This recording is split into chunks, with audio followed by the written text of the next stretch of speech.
You're listening to Spring River Chronicle.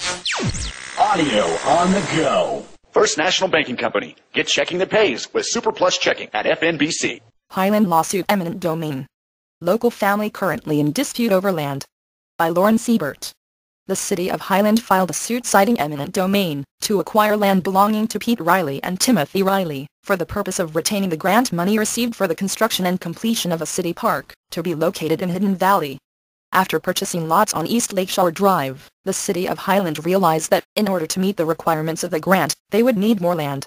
There were 2 lots of land bordering the designated areas proposed for the park, which were still owned by individuals. The city successfully purchased one of the lots, however, according to Jennifer Oakes, who has power of attorney for her father, Pete Riley, the owner of the second lot. The city has yet to make an offer Riley would consider fair.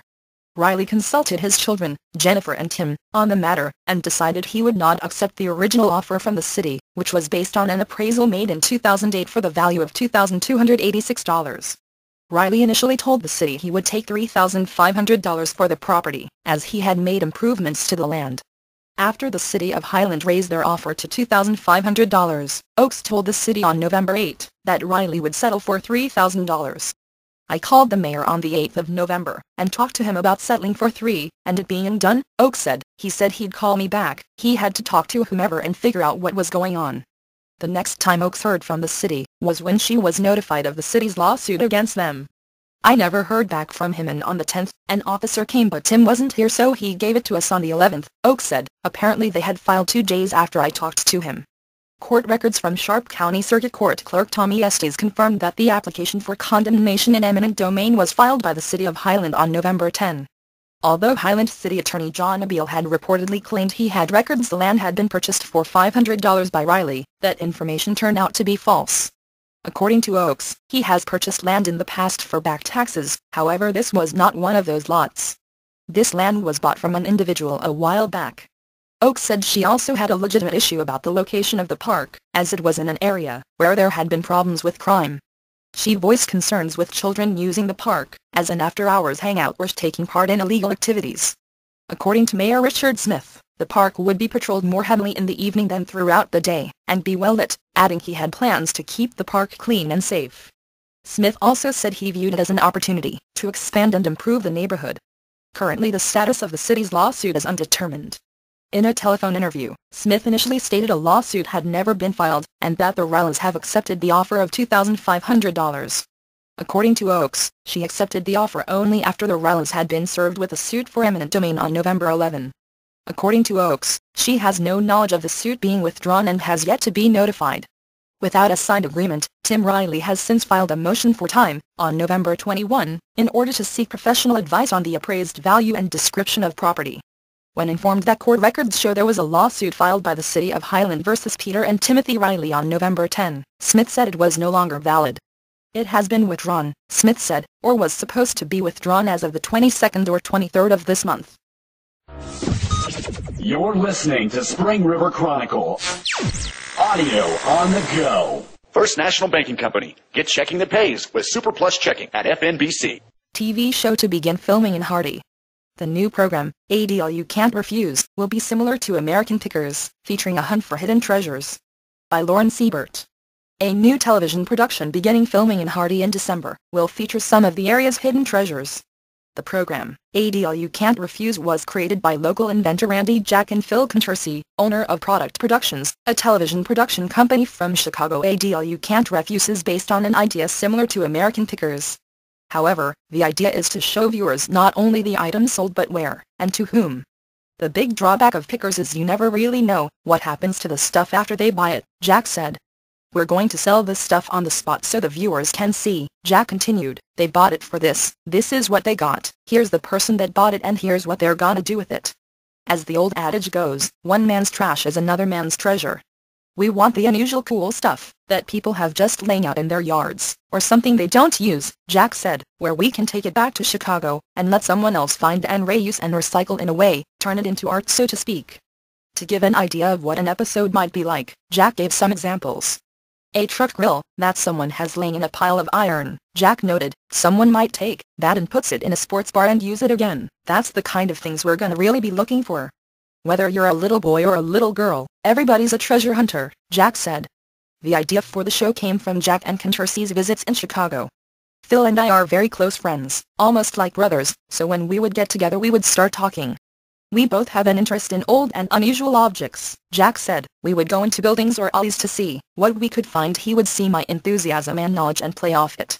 The idea really took off when people started noticing the things they were finding, and what they would do with the items. When people would see what we were doing, Jack reported, they would say we should make a TV show out of it. The rest, they say, is history. Another unusual aspect of the show is the plan to be on an invitation-only basis. I wouldn't want someone to pull up in our yard asking if I have something to sell, Jack said. My friends don't even come over without calling first. We're not just going to show up on your doorstep uninvited, no cold calling. If you respect people and treat them right, they'll treat you right. That, Jack says, will be another hallmark of the show. According to Jack, they plan to be as financially fair as possible. Say we come across this item and we don't know what it is or what it's worth, we offer the individual $40. Then we get it to Chicago and the item turns out to bring in $3,000. You can bet we will be sending the person extra money, Jack said. The thing that really irritates me from pickers is when they pay $50 and make $2,000 and make it out to be a joke on the individual for not knowing what they had. One hope of the show is that it will produce a boost for the economy as a whole in Arkansas. I've been all around this country, Jack said. When you come to Arkansas, it's one of the top 3 most beautiful places I've ever been. The show will not only showcase unique and interesting items, but will be a showcase for the Ozarks as well. When people see the show, and see us driving through the Ozarks and see what it has to offer, they're gonna flock to it, Jack stated. They'll have to, it's too beautiful not to. Jack also stated that when the market expands from the show, and there are more items needing to be moved, they will be hiring more help. When there is more to move than we can handle, we will be hiring people to help us load things, move things, and possibly even hire locals to load up a trailer and follow us to Chicago and back. Jack and Contursi hope not only to find Ozarks' hidden treasures and share them with the rest of the country, but also to create a sense of family along the way. We hope to become an extended family to a lot of people, Jack concluded. As Contursi added, we believe the most important thing about this is to be approachable, and we don't plan on forgetting anyone along the way. The next step to begin filming is to find the first 10 prospects.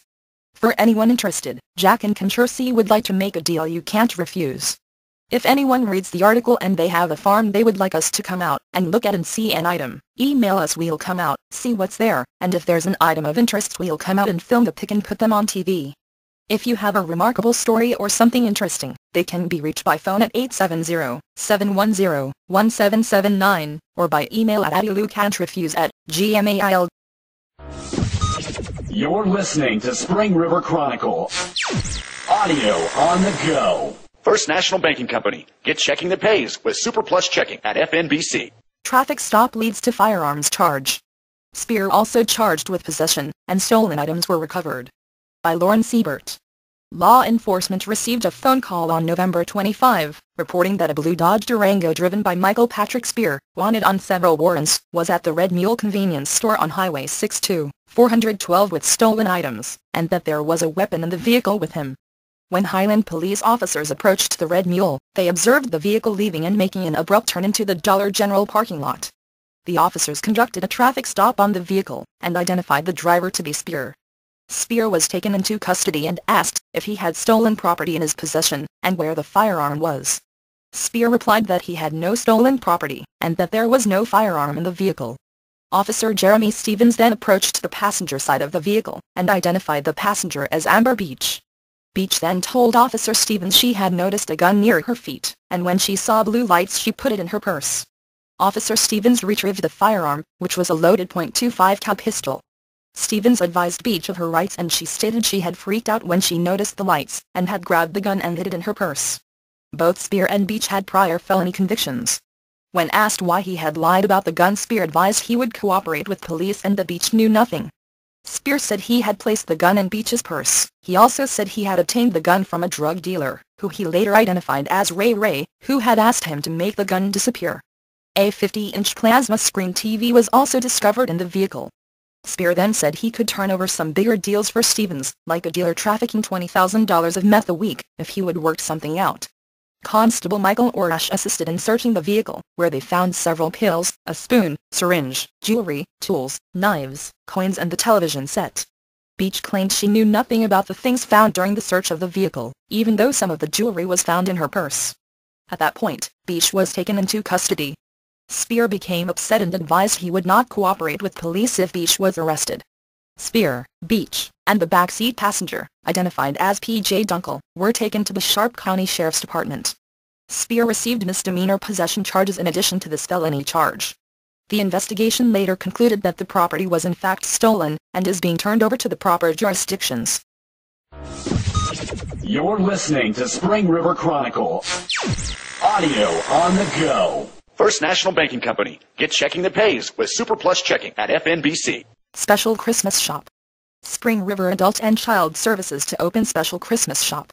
By Lauren Siebert.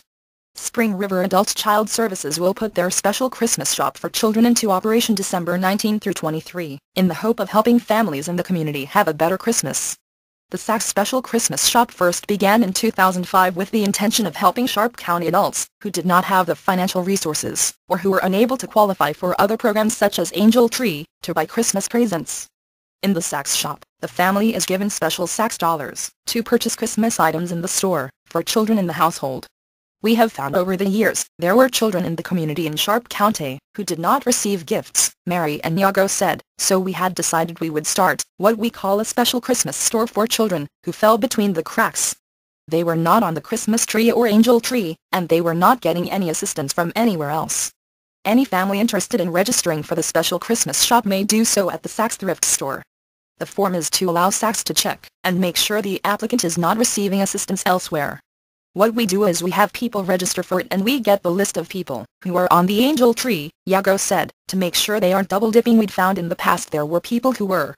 Not only does Saks consider traditional families, but all types of families, especially since the non-traditional families all too often do not qualify for other help.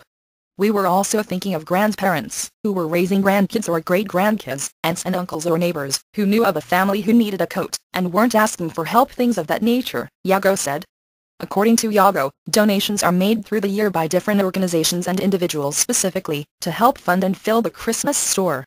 We have money specifically for the Christmas store. It does not go into the thrift store or to the shelter, only to Christmas. When an applicant is accepted, they may use their Saks dollars to purchase different items during the week before Christmas, when the Christmas shop is open.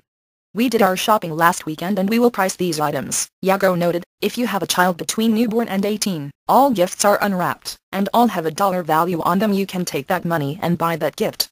In 2010, Saks was able to reach over 100 children who would not have had any Christmas items had they not gone to the special Christmas shop.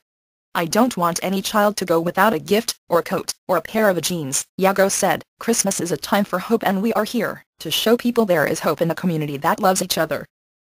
Thanks for listening to Spring River Chronicle Audio on the Go. Be sure to subscribe to the paper and check us out online at myspringriver.com.